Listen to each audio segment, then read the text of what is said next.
जमलेल्या माझ्या बांधवांनो, भगिनी आणि मातांनो,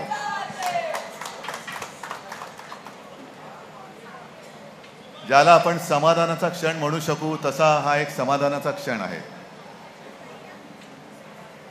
कारण 19 जून 1966 आपल्याला 60 साली मुंबई मिळाली होती, मिळाली नाही मिळवली होती. पण या मुंबईमध्ये मराठी माणसाला उद्योग आणि रोजगाराची दारं बंद होती. आणि त्या दिवशी शिवसेना प्रमुखांनी शिवतीर्थावरती मराठी माणसाच्या, महाराष्ट्राच्या भूमिपुत्राच्या न्याय हक्कासाठी शिवसेनेची स्थापना केली.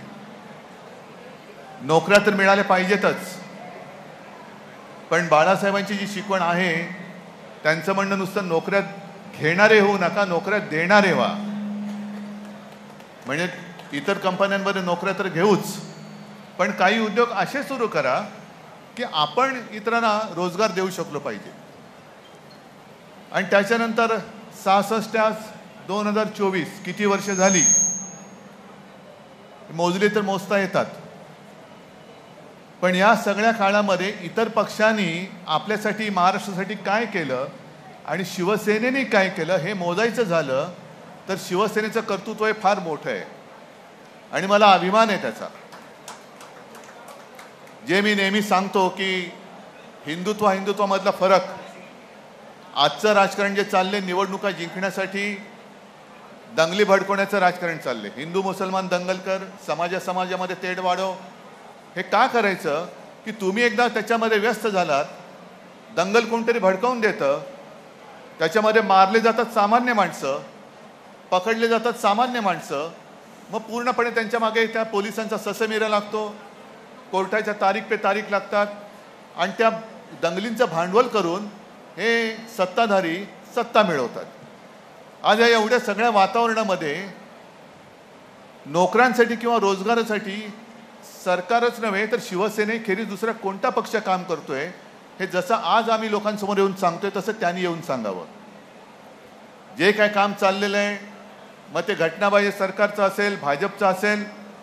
प्रधानमंत्री आता 2-3 दिवसामध्ये ठाणे आणि मुंबईची वारी करतायत. आजच चांगला योगायोग आहे. आज मी माझ्या सर्वसामान्य जनतेसाठी, अनिल परब तुम्हाला मी खास धन्यवाद देतो. तुमच्यासोबत माझ्या भारतीय कामगार सेनेच्या लोकांना धन्यवाद देतो. तसंच या कार्यक्रमासाठी ज्यांनी सहकार्य केले त्या सर्व कंपन्यांना धन्यवाद देतोय की एका बाजूला पंतप्रधान येत आहेत त्यांच्या कॉन्ट्रॅक्टर मित्राचे खिसे भरायला. 1000 कोटी रुपयांचा प्रकल्प, 30,000 कोटी, 1,00,000 कोटी, 50,000 कोटी कुठे जातात माहिती नाही, पण प्रकल्पाचं लोकार्पण, प्रकल्पही पूर्ण होत नाहीत. मला वाटतं काल आदित्य तू प्रेस कॉन्फरन्स घेतली आणि त्याच्यामध्ये सांगितलं की ज्या ज्या गोष्टी पंतप्रधानांनी त्याचं लोकार्पण केलं होतं, मग मुंबईचे रस्ते असतील, रस्ते नाही पूर्ण झाले. शिवस्मारक, मी स्वतः त्याला साक्षीदार आहे, जलपूजन केलं होतं, नाही झालं.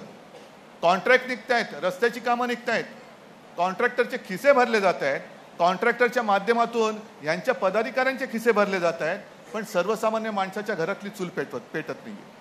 आणि हा जो फरक आहे की आमचं हिंदुत्व हे घरातली चूल पेटवणारं हिंदुत्व आहे आणि त्यांचं हिंदुत्व हे घर पेटवणारं हिंदुत्व आहे. हा मोठा फरक आहे.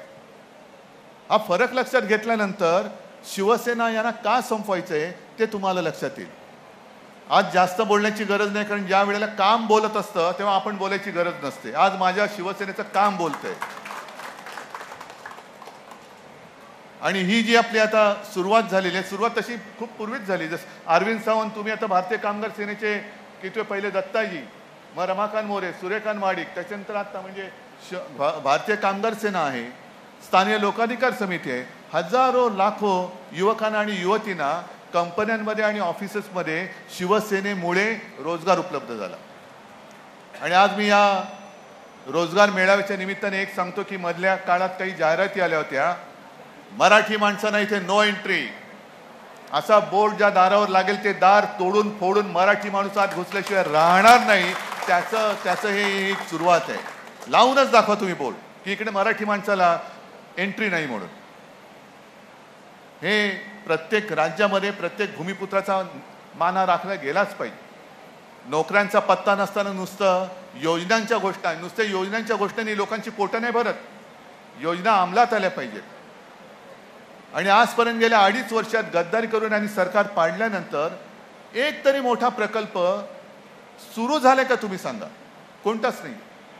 उलटा आपण जे काही प्रकल्प आणले होते अर्धेवाटेत होते, सामंजस्य करार झाले होते, पण यांनी गद्दारी केल्यानंतर जी अस्थिरता माजली त्या अस्थिरतेमुळे कोणी गुंतवणूकदार आज आपल्या राज्यात यायला तयार नाही. हे भीषण असलं तर राज्याचं वास्तव आहे, हे वास्तव आहे. पण आता ठीक आहे, जेमतेम महिना 1.5 महिना राहिलेला आहे. मोदीजी आपण येत आहात, आपल्याला जेवढी फिती कापायची तेवढ्या फित्या कापा. त्याच्यानंतर येणाऱ्या विधानसभा निवडणुकीत आणि तुमच्या सगळ्या गद्दार मित्रांना जागा दाखवल्याशिवाय राहणार नाही. आणि आज जसं आपण या सगळ्या तरुण तरुणींना रोजगार देतोय, 1-1.5 महिन्यानंतर हे सरकारमध्ये बसलेले सगळे गद्दार बेकार होणार आहेत. पण अनिल त्यांना नोकऱ्या द्यायच्या नाहीत, आपल्याकडेच येतील. नोकऱ्या द्या, नोकऱ्या द्या. आम्ही काहीच केलं नाही, रोजगारच उद्योगच आणले नाही, आम्हालाच उद्योग नाही, तुम्ही द्या. देणार नाही. आजच सांगतो, एकाही गद्दाराला मी रोजगार देणार नाही, अजिबात देणार नाही.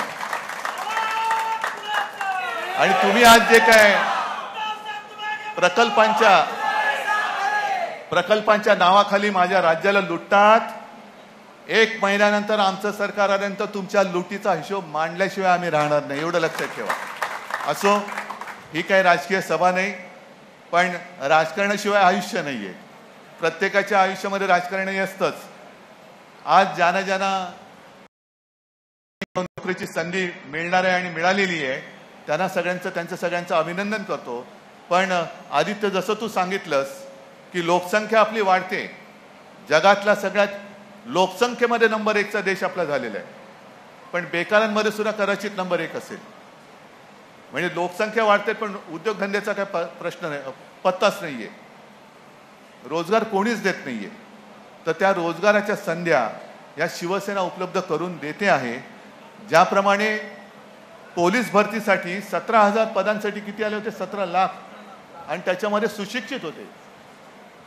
तशीच एक दुसरी बातमी वाचली की सफाई कामगारांच्या नोकरीसाठी जवळपास 46,000, त्याच्यात सुद्धा कितीतरी पदवीधर होते, त्याच्यातही पदवीधर होते, त्यांनी अर्ज केला होता. म्हणजे आपण शिक्षणाची सोय करतोय, मुलगी शिकली, प्रगती झाली आणि 1500 देऊन घरी बसवली. तसं नाही करणार मी. शिवसेना ही न्याय हक्कासाठी आहे. सगळ्यांना न्याय हक्क दिल्याशिवाय आम्ही शांत बसणार नाही, आणि त्याची ही सुरुवात आजपासून आम्ही करतो. तुमच्या सगळ्यांच्या सहकार्याची आणि आशीर्वादाची आवश्यकता आहे. हे एक जे आम्ही वाण घेतलेलं आहे त्याच्यासाठी सगळ्यांचा आशीर्वाद पाहिजे, आणि तो आशीर्वाद कायम राहील अशीच अपेक्षा व्यक्त करतो. पुन्हा एकदा सगळ्यांना धन्यवाद देतो. जय हिंद, जय महाराष्ट्र. धन्यवाद.